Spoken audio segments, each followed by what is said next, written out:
or how should I say that? Last name is Kappes or Kappes? Kappes. Kappes, okay. So Alexander Kappes, CEO of Greener Crop, thank you so much for joining me on the Vertical Farming Podcast. Hey, Harry, it's great to be here. So for the benefit of the listener, where are you calling in from? So I'm currently in Dubai. Set Yeah. the company up here 2.5 years ago, and so Yeah. I spend most of my time between the U.S. and Dubai. And giving the listener a little theater of the mind, you've got some photographs behind you of what looks to be someone on a horse. So are those your photos or? Yeah. So those are pictures of my other passion in agriculture, which is beef cattle and Okay. livestock production. And so Okay. that's a bit of a family history. But yeah, fully focused on horticulture and Mm. vertical farming, greenhouse agriculture now. We connected briefly in Dubai, and I was out there with the cultivated team. Henry Gordon for agriculture was out there, and a lot of folks that I was able to, some past guests, which was nice to see. So this was the AgriMe conference. Given that you're now stationed in Dubai, is that something that you've been to on a regular basis? Actually, last year, well, I mean, when we met, that was in November of 2022. Yeah. So that was the second time we attended. It was the first time we actually exhibited there. And I Okay. think it's definitely one of the better conferences in the Middle East, Yeah. particularly in Dubai. There's a couple other ones that have popped up, but those tend to be a little bit too focused. Mm-hmm. This was, I think, a fairly well diversified session that was attended both by startups as well as the more established manufacturers, technology providers, and so on. So I think that's actually one of the better conferences for people that are interested in exploring those conferences and attending those in the Middle East. So just to rewind the clock a little bit and give the listener some context into how you actually ended up there, can you talk a little bit about the pre ag tech life you had and how that took you in your travels out there? Because I think that's an interesting story. Yeah, for sure. So after university, I joined management consulting and did that for a year and hated every second of it. And then was fortunate to be, approached by Rocket Internet, which at the time was a really, really big deal in the internet space. Yeah. What year is this? What year would this be? This is 2011. Yeah. And so, I joined one of their portfolio companies at the time, which was Groupon. And, was very lucky to have a very quick, career rise at Groupon and went from joining as a trainee to being put in charge of emerging markets as a VP within a year. And part of the countries that were under my management as that VP of emerging markets was the UAE. And so I started spending more time in the UAE, and we kind of saw the huge potential in the market and in the Middle East. And I eventually asked to be transferred full time to become the CEO of Groupon Middle East. And I did that for 5 years. Well, I was a Groupon in total for 5 years, and then moved on.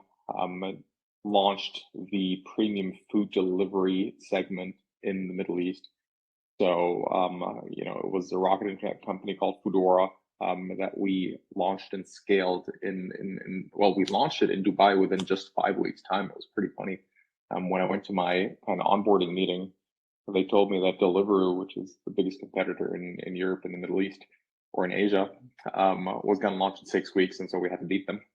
And and I was like, cool. So what do we have? What resources do we have in Dubai? And they're like, what do you mean? I'm like, do All we of have them. a trade license? Do we have a trade license that we can operate Yeah. under? They're like, no. Do we have a bank, Okay. account that we can use? No. Do we have a Wow. launch team going around? They're like, you're the launch team. Like, sweet. Wow. So we actually managed to go live in 5 weeks' time, and we had something like 60 restaurants on board in that time. So that was a really wild ride. And then afterwards, I worked directly for the first 7 years I worked for Rocket Internet entities, and then I worked directly for Rocket for 2 more years before I joined one of the sovereign wealth funds out here that belongs to the ruler of Dubai, and that's where I actually got my introduction into vertical farming. Okay. So we were looking at a couple of different investments. One of the companies we were looking at was Aero Farms, And then that's where we kind of really started doing a due diligence of the market, proper market research to understanding how big the opportunity for vertical farming, for hydroponic farming in the region was. And, that kind of prompted the switch eventually into launching Greener Crop. Interesting tie-in to Groupon is I started my podcasting journey in 2014 with a show called Podcast Junkies, which I still do. It's a bit meta. It's a podcast where I interview other podcasters, but it's given me a nice world, an introduction into networking and meeting other podcasters, and also people who are doing interesting things in the podcasting space. So a couple of years ago, someone from Andrew Mason's new venture, Descript, reached out to me because he had started this company, which is now big. It's a great resource for podcasting. It's essentially you can edit audio by editing text, which is fascinating because you delete the word and it deletes the snippet of audio, and they've grown ever since. So I was able to have 2 conversations. He's come on twice for this show, so I've had a couple of conversations with Andrew. So he's an interesting guy, and I'm wondering if you have any interesting stories from your time at Groupon and what that experience is like, because for folks that remember, I mean, Groupon was everywhere and across the globe, and almost everyone you spoke to knew what it was and was using the feature all the time. So it was really pervasive, and I imagine it must have been a roller coaster ride for you.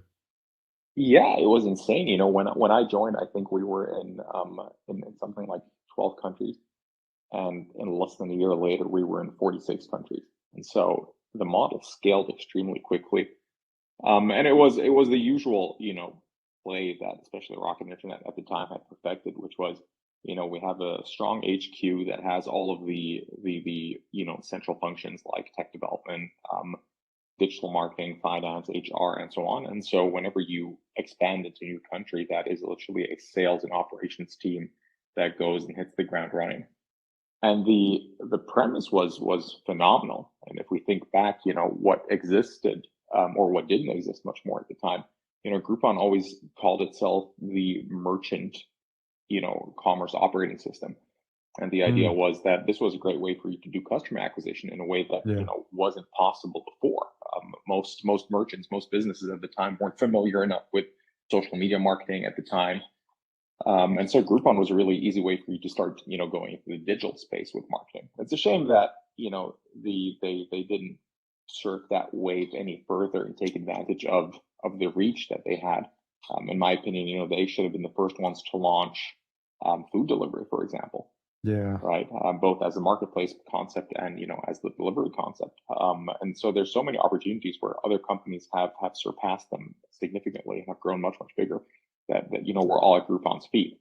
Andrew Mason was obviously, the founder, the guy who came up with the idea, and what he contributed to the culture was really great. He wasn't this wasn't his second or third startup, and he wasn't a seasoned entrepreneur. He was a young guy, smart guy, ambitious guy, but he kind of understood, that, and something I learned from him, I feel, is in the startup scene, people don't join you for the money. They hope that the equity might be worth something someday, but they're not joining you for, any short-term monetary gains. They're not joining you for the relaxed working hours. They're not joining you for the perks and the benefits. People think that, like Google and massage rooms and sushi buffets and so on. I mean, I've not worked for a single startup that's had any of those features. But for example, what Andrew did, Andrew had a hard time finding good people for customer service. And he knew that Chicago had a great stand-up comedy scene and that most of those stand-up comedians had nothing to do during the day. Yeah. And so he went out there and he started recruiting those guys. That's and he smart. brought them on board to be, partner management and customer service. And so here we are talking to someone who's a professional comedian or an aspiring professional comedian. So, whatever challenges he kind of faced, that was a great way to, take the edge off, relieve some of the tension in those conversations and so on. Yeah. So, there was a lot of really cool features. There was a scandal at the time of him, a video surfaced of him doing yoga in his underwear. I remember that's pretty funny. And the funny thing is, I feel like if you think about all the crazy stuff that's happened since then, I don't think that would raise any eyebrows. Yeah, it wouldn't even register. That's interesting. So, yeah, no, and Andrew's a great guy. So talk to me a little bit about your mindset, because obviously you had the opportunity to go out there. Some people would treat that as just something temporary. Because I've moved locations in my corporate life previously, and it was temporary, and then I'd end up back home. I was living in New York at the time. So what was it about Dubai, UAE, that over the years, like, slowly started to attract you, where you would start to feel comfortable calling it home? I think Dubai is a great place to call home. There's, high degree of safety, there's phenomenal infrastructure, there's a lot of business opportunities. The weather is, well, it's always sunny and blue skies. Now it gets way too hot during the summer, but generally, I prefer this over rain and snowstorms, blizzards, and so on. Um, so the other thing is that Dubai has this incredible mentality and this incredible attitude. You've got a population that's incredibly young. Um, I'd say by definitely over 50% of the population under 18. And it's a country that's grown incredibly quickly. So, people are very willing to adopt new technology, and they're very willing to try out new things. And so if we look at adoption rates for all type of tech services, the Middle East is usually incredibly high. And there's a reason why, Amazon of the countries that they're in, which isn't that many, I think it's about 30 countries, but they're in 2 or 3 Middle Eastern countries because they just, they see what the adoption rates are. And Yeah. this has turned into a battleground for, ride hailing, for micromobility, for food delivery, for e-commerce, and so on, for a good reason. And now it's the new frontier for vertical farming and hydroponic farming. And I think one of the big reasons is that, people embrace change. People know that, for a country like Dubai to develop and turn into what it is now, nobody in the world doesn't know about Dubai. Everyone recognizes the Burj Al Arab. Everyone will recognize Burj Khalifa. The palm is literally visible from space. What they've achieved is incredible, and people know that this was only, you know, attainable because of the risk appetite that people have, and because people are willing to embrace change. And so that's definitely what attracted me to Dubai. And plus, you just saw the massive opportunity where there was no tech. Most businesses didn't have websites 10 years ago, and they were just so far behind. And I think they've surpassed a lot of European countries, and a lot of countries in Asia within the last 10 years. And so that was, what attracted me at first, and definitely one of the main reasons why I'm still here. And like I said, hydroponic farming is the new frontier here. This is a country that, and in the neighboring countries, the same goes for the neighboring countries. They depend on over 90% of the fruits and vegetables to be imported. Yeah. That's an $8 billion bill that these countries have to stem. And so that's the size of the opportunity here. Land is affordable, sunshine is abundant, labor is cheap, and Dubai is within.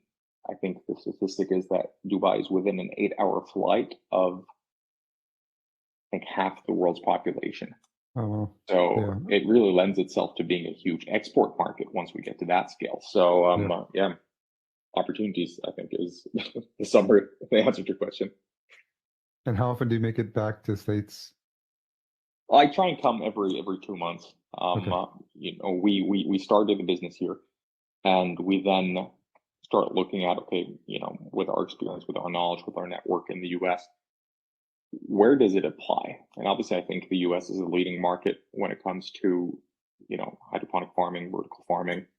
Most of the big companies started there, and we actually decided to join an accelerator program called Generator, that's based in Okay. Champaign, Illinois. That's a focus on ag tech.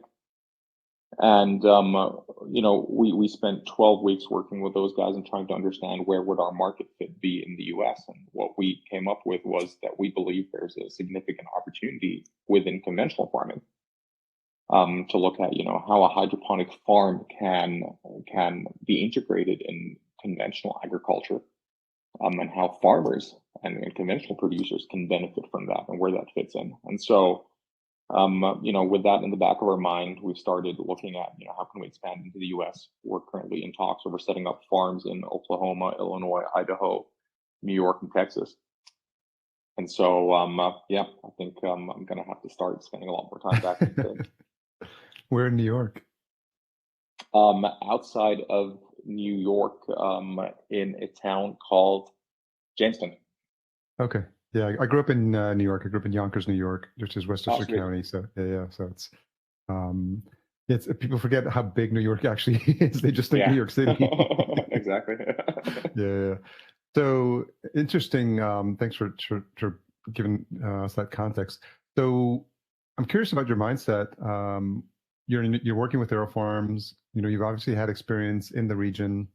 You've led a couple of companies, and so you've done the homework and you understand logistically what it takes to be successful.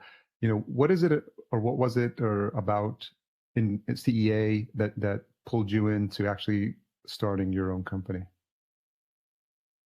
So there were two things, on the personal. There was a personal reason, which Yeah. was, I'd spent 10 years in tech building other people's startups, and I felt I was quite good at that. And but at the same time, when you're involved and you're in the trenches, you will see a lot of the mistakes that happen, a lot of the reasons why companies fail.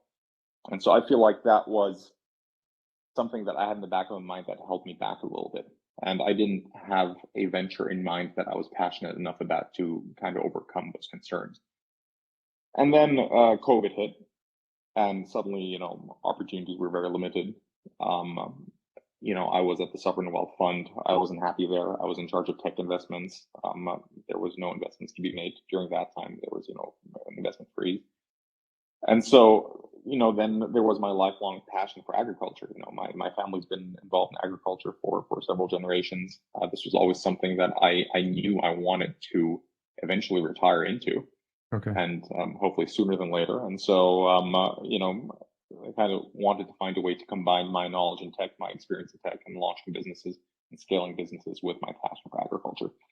And so that was always in the back of my mind. And then, after the research we did into arrow farms, that's when, you know, I kind of realized that there was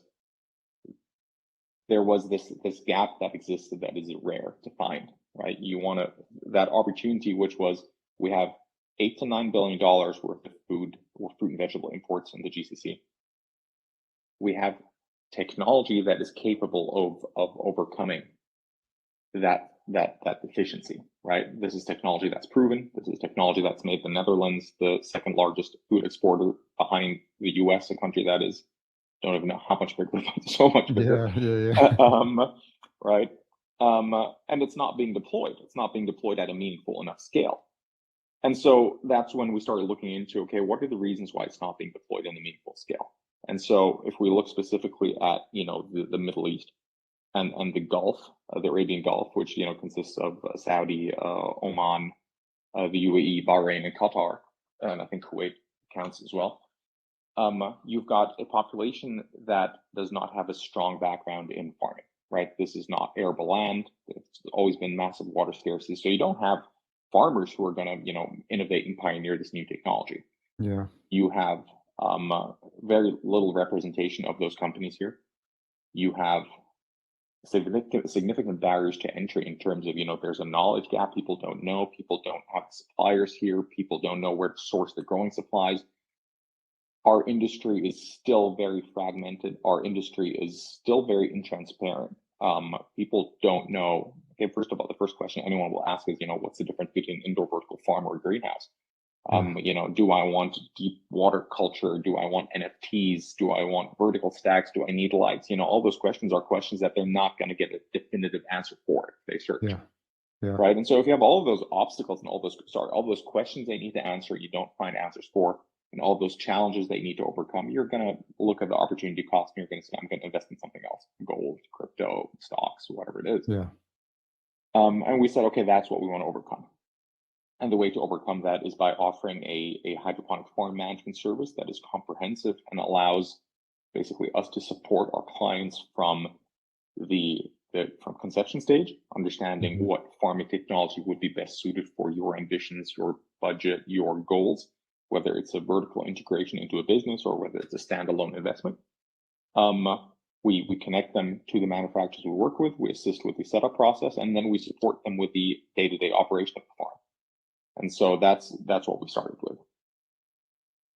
Yeah, when you lay it out like that, it's almost this idea of like first mover status, and it's almost like the people there don't know what questions to ask because we take it for granted here in the States of having just a rich history in agriculture, and in a lot of places in the world. And to your point, that's not something that was considered as a way of life, and not something that people. There's nothing generational when you look back and people like saying like, oh, my grandfather had a farm, similar to your story.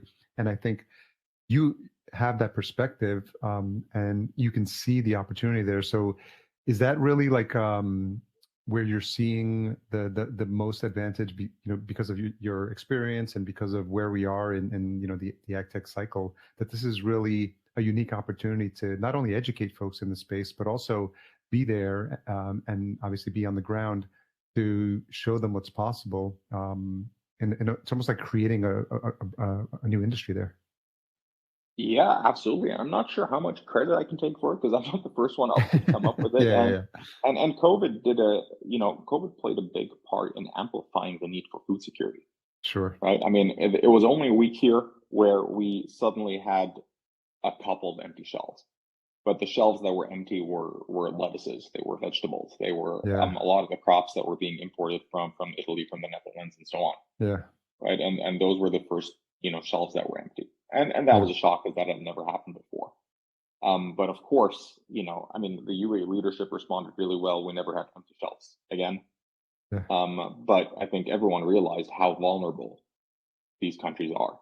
And Hmm. so there was an immediate shift in government prioritization, in public policy, and subsidies that were being granted. There was a very quick shift in the regulations where they, for the first time, allowed foreigners to own farming businesses. Previously, Mm. that was impossible. They couldn't be the majority owner of a farming Okay. business. They very, very quickly shifted that and changed that to make sure that foreigners who make up 80% of the UAE's population Yeah. would be able to set up their own farms. And so, I think we were definitely there at the right time.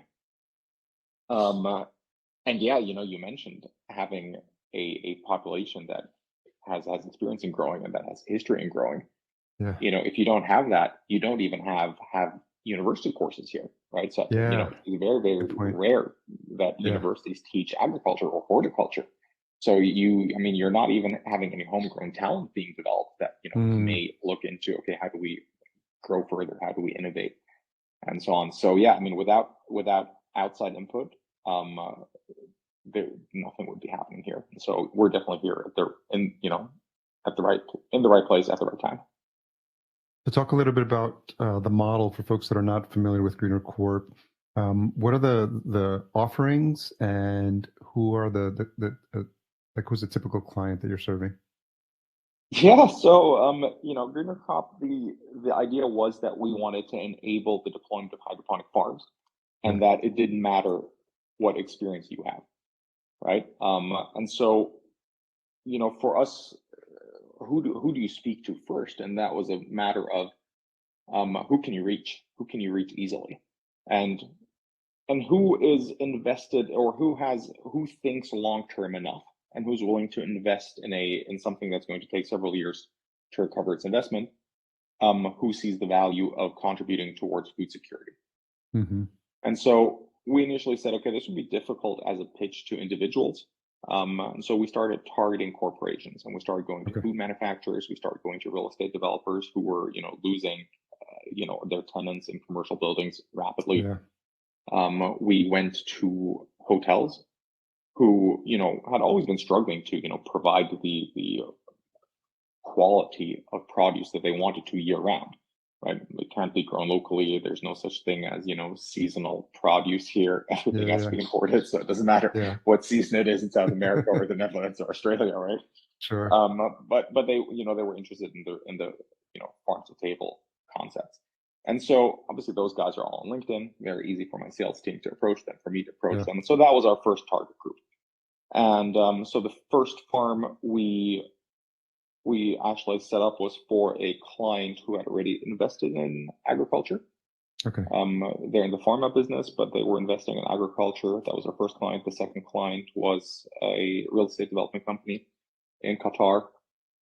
The third client were ESG investors The fourth client was a food manufacturer. Okay. And so, initially our clients were all corporations, and now, we're getting to the point where we do have individual investors who are investing and setting up their own farms. And, in the States, the people we are talking to are conventional farmers, so row crop Hmm. farmers who are now looking at, how can they benefit from this? And so, Okay. the service model is that we offer we offer farm management, and we can be as involved as our client wants us to be. And so we have clients that are completely hands off, and we handle absolutely everything. So, between helping them select the best manufacturer for the farm they have in mind and that we recommend, to supervising the setup and doing the handover, and then developing the crop strategy for them. Where do we see demand? What prices are there in the market? How are we forecasting certain price changes to say that, okay, over the next 9 months, we believe this is what's going to bring you closest to recovering the cost of investment, right? And we Hmm. look at these farms as an investment. And so one of the Yeah. key metrics we analyze for all of our clients is our projected capex recovery period. And so Yeah. that's something we work towards. And um, I'd love to tell you a bit more about how we develop our crop strategy. But the next step is then, okay, once the crop strategy is developed, we start sourcing all of the growing supplies. We deploy our team to operate the farm, and so it's, our farm manager and our farm hands operating that farm day in, day out. Once the crops are harvested, we handle the post-harvest procedures, and we take the crops to the market and we sell them to the market. So that's the full comprehensive farm management solution. And we can scale that back as per the client's wishes and as per the client's expertise. So if the client says, listen, I have my own farm hands, I'd like you to use my farm hands, absolutely, Okay. we can do that. If the client says, I'd like you to hand over to a farm manager that you train for me, we can do Mm. that too. Okay. If the client wants remote farm management and they say, listen, I'd like you guys to be available to me 2 or 3 days a week, but on calls, through sensors, through the remote tracking that we do. But I'd like you guys to handle the growing supplies and the procurement and the negotiation of those things, and crop strategy, then we can do that too. So we're pretty flexible with how we structure that. We are trying to move towards a less boots on the ground and more remote farm management through Yeah. upskilling, through training that we provide for our clients. That will just make us a little bit more scalable. It sounds like almost like an a la carte feature where you can sort of mix and match and pick the approach that's suitable for them, depending, like you said, to the experience they've had. Are you building, what percentage of the stuff are you building in-house? Are you outsourcing for some of the specific technologies? Because you did mention like remote sensing. So obviously there's considerations like building your own software and maintaining your own software, and all the other equipment that's needed to keep a farm up to date. And it's a lot of moving parts. And obviously from the conversations I've had, people have taken a wide range of approaches, building everything in-house to, working with a bunch of partners and trusted partners, because a lot of that technology obviously needs upgrades over time. Yeah, absolutely. And I think what's been really important to me is that we don't try and reinvent the wheel, right? There are certain things that people in the industry, if you look at guys like Priva or Hogendorn, who have been doing this for decades, they know what they're Yeah. doing.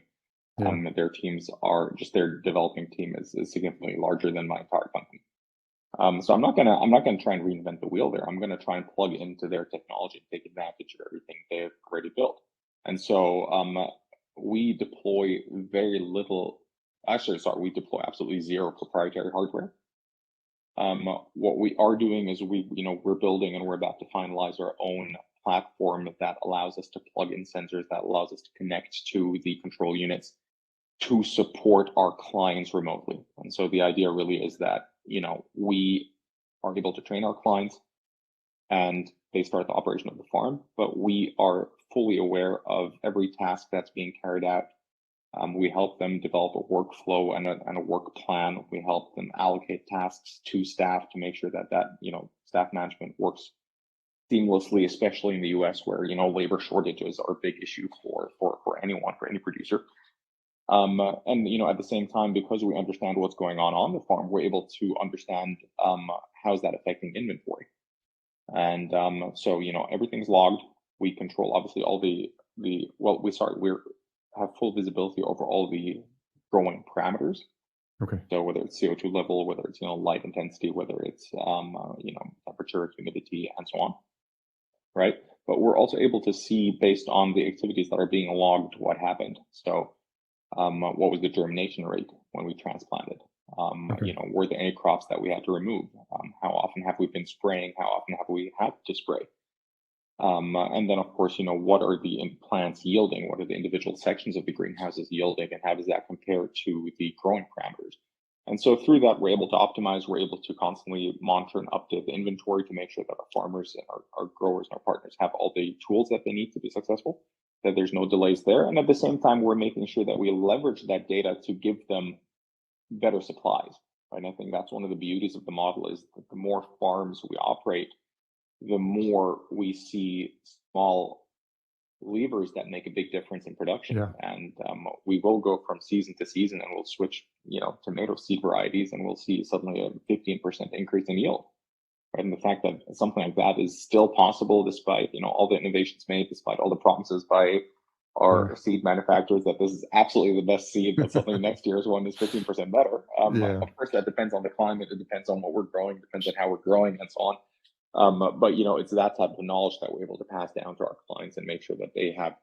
I think my goal is that I want them to not have to replicate certain resources and for them to be able to access huge economies of scale by being part of our network. I do want to circle back to and give you the opportunity to talk a little bit about your crop strategy. Yeah, thanks. So, I think one of the things that we've been extremely focused on is making sure, like I said, that these farms are able to recover their cost of investment as quickly as possible, but that as we develop a crop strategy, we match the risk appetite of our clients. And the majority of our clients are first-time farmers, they're first-time producers. And so their risk appetite, they're already taking a huge step by investing in this technology and going into an industry that they don't know. And so my focus has been on growing crops that are as resilient as possible, both from a growing conditions point of view, but also from a market dynamic point of view. Yeah. And so we grow almost exclusively in all of our greenhouses tomatoes, bell peppers, chilies, and we found that strategy works really well. Those are among the most consumed crops, and the way we build our business plans, the way we build our feasibility studies, the way we build our forecasts is by projecting that we're going to achieve average yields with these and we're going to sell them into wholesale. And if I'm able to have a farm break even and be profitable and recover its cost of investment, growing tomatoes, cucumbers, bell peppers, chilies, and selling them to wholesale, then I have a resilient farm, right? What we've been very what we've been very cautious to avoid is, falling into the trap where people will be like, listen, we heard you can grow saffron. Why don't you grow saffron? Right? Yeah. Because if 3 other farms jump on that opportunity, the market's going to, disappear. And what we've seen in the UAE, for example, is that within the last 2 years, lettuce prices have gone down from $3 a pound to something like $1.20 a pound, right? And that's within 2 years. And that's for varieties like, bib lettuce and your Lola Rossos and Boston lettuces and so on. And so all of those farms that, had in their budgets that they need to hit, $2 a pound to break even are very, very far away from that. And so, we just wanted to make sure that, if I can operate a farm, I can sell into wholesale. I'm not planning on selling to 5-star hotels or 3 Michelin star restaurants only and, take that premium and so on. If I can build my strategy based on commodity crops into wholesale and we can be profitable with that, then we've got a farm that's going to be resilient.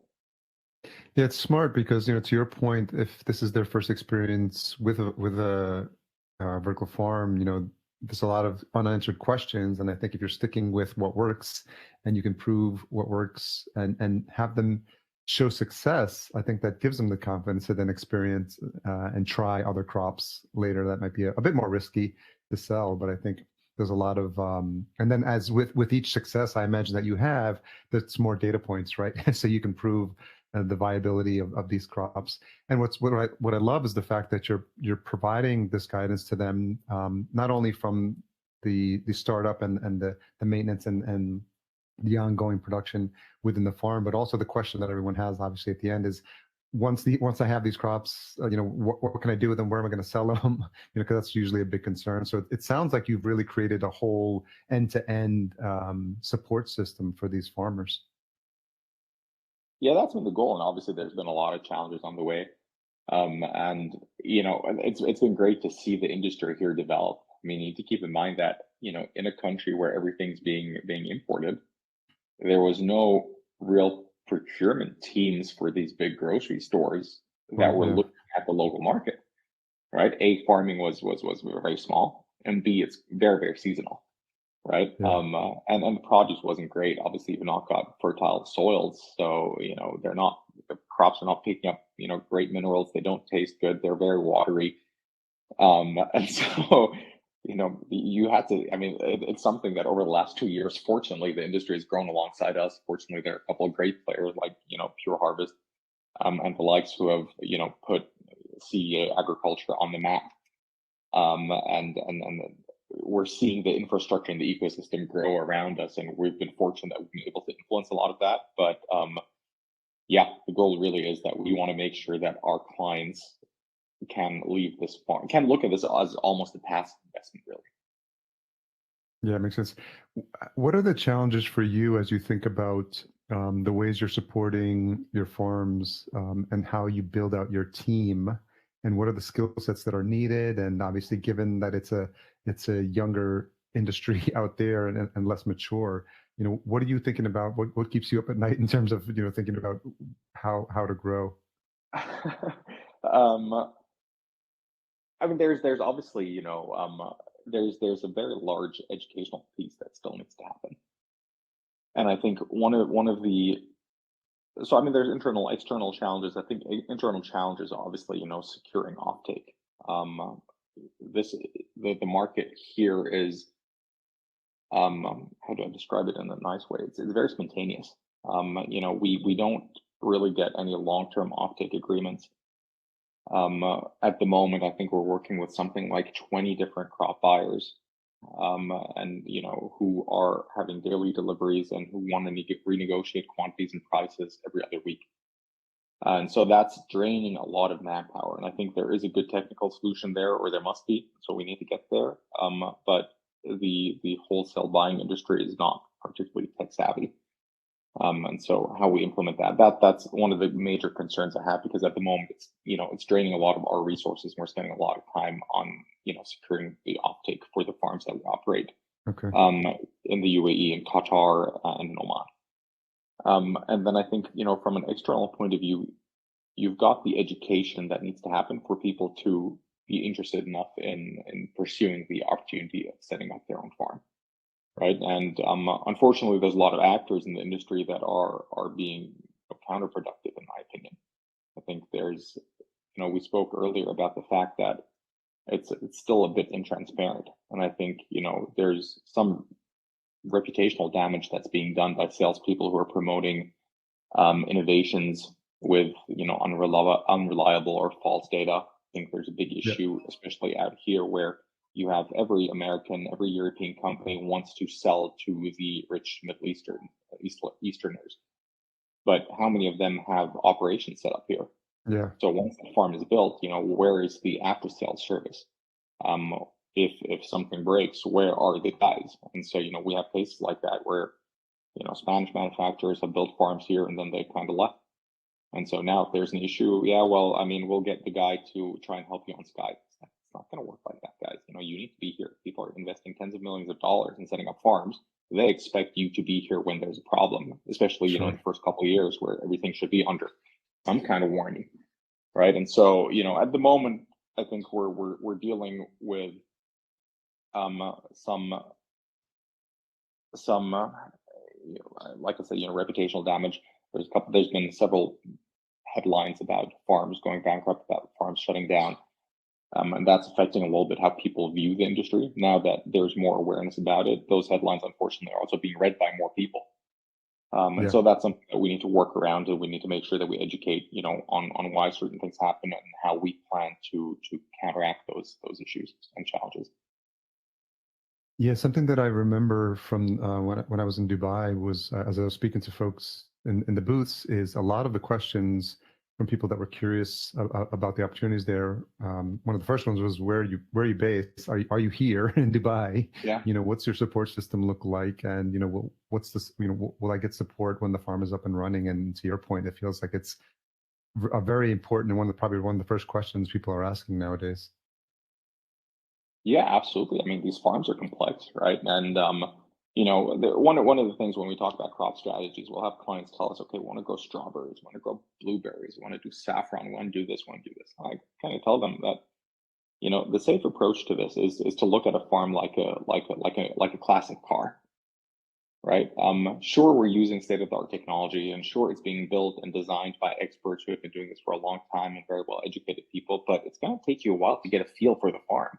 It's Yeah, going to take you a while to understand, okay, like how quickly does it cool down? How quickly does the humidity disperse? How's our CO2 buildup? What are microclimates that we are finding within the farms? And it's going to take some time. And you want to do that testing, and you want to do that trial and error with crops that are going to be a lot less expensive to replace than strawberries, right? But yeah, unfortunately, I think I wouldn't call it unscrupulous. That's maybe a bit harsh, but there is a bit of a hit and run mentality here, where it's like, okay, we'll sell the tech to them, and this is not a market you can do that with, because it's a small market. B, hmm, they're very inexperienced growers, and already you've got the last generation of tunnel greenhouses that were set up here 10 years ago abandoned all over the country, and well, you can't really afford another wave of that. If you have another wave of that with people spending a lot of money on building these greenhouses that are supposedly a lot more high tech, not supposedly, we know they are, but that's the pitch. Um, we can't afford for this to go wrong a second time, because otherwise people are just going to lose interest and lose patience with that, and then we're not moving towards food security, and we're not implementing everything we so strongly believe in. that's a good point. I think what happens is that people see the dollar signs from the region and they figure like everyone's just got limitless pocketbooks and purse strings, and then there's no shortage of money being poured into it. And to some extent that's probably what happened with that first wave. But I think to what you're speaking to is it's the reputation almost of the industry that's at stake here, because if people that are looking to come out from outside CEA are exploring the opportunities, seeing abandoned greenhouses is probably not the best thing for them to have any confidence that this is going to be something that's going to succeed for them. Yeah, absolutely. And I mean, it's crazy, right? Because there's also such a big disconnect in, there's the growers, there's the operators of the farms, and there's the people who sell farms, right? And those are Yeah, very much not the same people. yeah, Um, and of course, it's probably a grower probably wouldn't be the best salesperson because we know everything that goes wrong and can go wrong. But yeah, I think there needs to be some middle ground there, and I think we just need to, as an industry, get to a point where we are a bit more conservative with our projections, where we're a bit more transparent about the things that we don't know. yeah. And my feeling is that with the VC money that had come into the industry over the last few years, people started behaving like tech entrepreneurs, Yeah. right? And was like, this is a problem we'll solve as we grow. And this is something that once we get more scalability, we'll hit those, unit economics. It's like, guys, you Yeah. won't. Like, what's scalability in a farm? You're going to build 10 more farms and they're going to be, unit economic positive. Like, that's not scalability, guys. Yeah. That's, replicating the same investment over and over Yeah. again, hoping for a better outcome. Right. And, those VC guys were not asking hard enough questions. Sure. And so I think people feel like they got away with not, having those hard questions. And if people are inexperienced like they are here, they're not going to get those hard questions. And so you're going to get away with selling a certain amount of stuff that is a bit unnecessary. And you're not going to suffer you're not going to be there for the consequences. And so I think, Yeah. with that kind of VC money drying up, I'm hoping that that's, as painful as it's going to be for a lot of operators, and as painful as it's for some innovators that have great ideas and need money. I think it's good for our industry to go through that right now. And it's interesting that you actually had that experience with Groupon to see, the heyday of a tech company and some of the decisions that are made. I'm curious, with that experience, with the experience with Greener Corp, how have you grown as a CEO over the years? Oh, wow. That's a loaded question. Um, I think, it's it's so humbling to be surrounded by people who are smarter than you, right?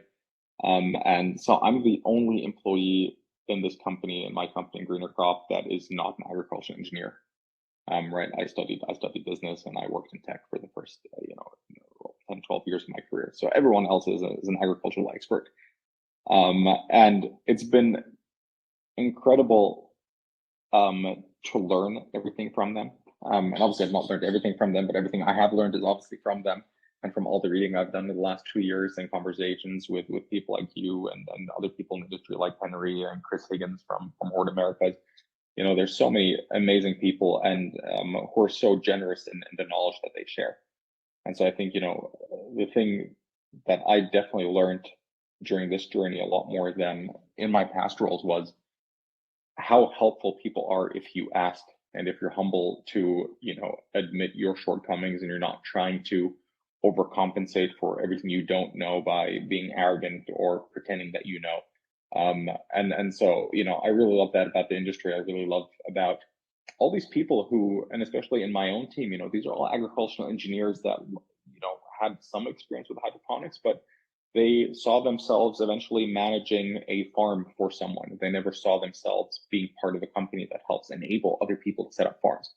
Okay. That takes farm management of one farm and says, okay, listen, there are synergies that we can create. There's data that we can leverage. There's so much more we can do with access to more data with more farms. Yeah. And so the enthusiasm that they've responded to this challenge with has been so inspiring. And yeah, there's so much I've learned on this journey, especially with Greener Crop. Yeah, I hope this is the last thing I do until I retire. What's a tough question you've had to ask yourself recently? um, there's a lot of tough questions. One of the biggest challenges for us has been funding and determining and understanding. Do we want to take on external funding? How much faster can we grow with external funding? Yeah. Right? Because what's external funding going to do for me? It's gonna, at Groupon, at anywhere else, it'd be okay, great. If we raise that money, we're going to throw that into customer acquisition. Yeah. Right. And you have a product that people want, whether it's food delivery in 30 minutes or whether it's, 90% discount on spa deal, whatever it is, that there's demand for it. People just need to know about it. And so the more people you can reach, that's what you spend the money on. In our case, that's not necessarily the case, right? There is more I can do with more spending. But me setting up a billboard on the side of the highway saying, set up your own hydroponic farm is not going to do much. Yeah. And so, we've had investors propose ideas like, there are ways for you to get a farm funded, and you can, get 80-90% of that farm financed. How about you put down the remaining 10 to 20%? That way you are, tied to the hip with the farm owner. The farm owner has to put in no capital of their own, so you're going to not have that friction point. And it's an additional source for money because you basically now also make profits off that farm. So it's an easier conversion process. It's easier for the client to get financing. It's a clear value proposition, and they're willing to fund that. Now, for me, there's pros and cons there. Obviously, okay, we give up a lot of how dynamic our company is. We give up the fact that we're cash flow positive at the moment, and we're able to be working capital positive. And that means that we can, pursue opportunities as they come around the world. There's no logic to which countries we launch in next or which states we launch in next. We kind of go with the client and we set up our team accordingly. And so that's been a big challenge. Fortunately, right now, there's not a lot of VCs or investors throwing money at AgTech. So it's a question I've had to ask myself too recently. They're licking their wounds. But it is something that you constantly think about. Is like, okay, could I be growing faster with external money? Do I want to take that external money? Do I want to give up a certain degree of flexibility? And what's going to come with that in terms of the promises we need to make, in terms of the commitments we need to make in an industry where we're all still learning and how we can do this better. Yeah, good point. There's a lot of strings attached when you take on money like that, and a lot of people to answer to. So given the audience, and you've listened to some of the episodes here, it's a lot of your peers, colleagues in the space. I've been leaving space and time at the end of each of these conversations for you, for any messages or anything you have to say to folks in the industry or thoughts that come to mind for your colleagues in the space. Yeah, great question. So, I think there's two things that I'd like to, talk about. I think one of them is the opportunity of upskilling. Yeah, And we've been speaking to folks in Canada who were talking about, educating people of the First Nations, and looking at people that are in remote communities, in communities that struggle with food self-sufficiency. How can you upskill them? How can you train them? How can you teach them to do these things? I think there's a lot of good that we can do in our industry, and I think most people that got into this industry did so either because of the environment, because of food security. Actually, those are the two biggest reasons, and then maybe money if you were a bit foolish. um, but there's a lot of good that we can do, and there's a lot of great opportunities out there for education, for upskilling, and so on in underserved communities that struggle with food security, that struggle with employment. And then on the other side, there's a concern that I have, which is the use of plastic in our industry. I think yeah, for people who pride ourselves in saving 95% of water and not destroying any land and no till and regenerative and so on. We use a lot of plastic, oh yeah, right? And I mean, if you've ever seen a greenhouse, a finished greenhouse, before they've carted off all of the garbage, all the trash, it is just mounds and heaps of plastic. Whether it's the stickers that are on the polycarbonate sheets, which are plastic, hmm, all the PVC that's being used and being cut off, all the plastic bags that the cocoa peat gets transported in, rock wool. We don't really know how to, you know, how to basically recycle rock wool at this point. Whether it's Dutch buckets, whether it's NFT channels, and so on. We use an insane amount of polymers of PVC and oh yeah, plastics, and we have no plan of what to do with it. And I think that's something we need to really be thinking about, and because we don't want to be caught with our pants down when people figure that out, and we sure. should be responsible enough, and we should be mature enough to say that this is a problem right now. Let's encourage people who are working on this, and let's constantly look at how we can reduce the use of plastics, because I think it's a huge problem in every industry, and as a new industry, we should not be repeating the mistakes of every other industry, Yeah. and we shouldn't be walking this blindly. Yeah, I'm glad you brought that up because it's something as I've been having these conversations over the past 2 years, it's always been interesting for me, to think about, like, is this being addressed? Is this being swept under the rug? You just go into the supermarkets and it's just the produce aisle is like that prepackaged salad section is just a wall of plastics if you really think Oh about yeah. it. So it's really something. I'm glad you brought it up. And I think there is an opportunity there, I imagine, for folks who are looking for unique ways to create materials that can support this industry that won't continue to harm the environment. And I think I would hope that there's folks that are listening or that are thinking about this and working on ideas, because I think there is some potential for some interesting innovations to happen in the space. And this would be the industry that would be poised to adopt someone that can create something that would be helpful to mitigate our use of plastic in this industry. Yeah, absolutely. Yeah, 100%. I think that's super important. And there's no one I've spoken to about this who's not 100% in agreement. And I think all of us would be happy to support any entrepreneur that comes up with a solution for that. And Yeah. we'll be the first ones to adopt it, the first ones to test it out, and we'll tell everyone about it if we get Yeah. good results. I had a conversation with Albert Lim, I believe, from VegBed. I think it's a rock wool alternative. So I don't know if you've heard of that or looked into that, but happy to make an intro to you if that's something you're Yeah, interested in please. looking at. That'd Yeah. be great. Yeah. Well, Alexander, I really appreciate this conversation. The hour tends to go by pretty quick when you're talking about a topic that's near and dear to my heart. So I appreciate you coming on and sharing your story. I'm grateful that we got connected in Dubai, and it's fascinating to see what's happening in that space and how you've really doubled down and made it so that you're actually there on the ground and seeing firsthand what the opportunities are. So I appreciate you just giving us firsthand knowledge of all the opportunities that are existing in that space. I really appreciate your time. This was a lot of fun. And yeah, the time really flew by. I can't believe it's already been an hour. Yeah. So it's greenercorp.com. Anywhere else? Greener crop. Greenercrop.com. Sorry. So, yeah, Yeah. greenercrop.com. Sorry. And we'll make sure those links are in the show notes. Any other place you want to send folks to get connected with you? No, that's great. And if you want to connect directly with me, my email is alexander@greenercrop.com. So, Okay. feel free to send an email.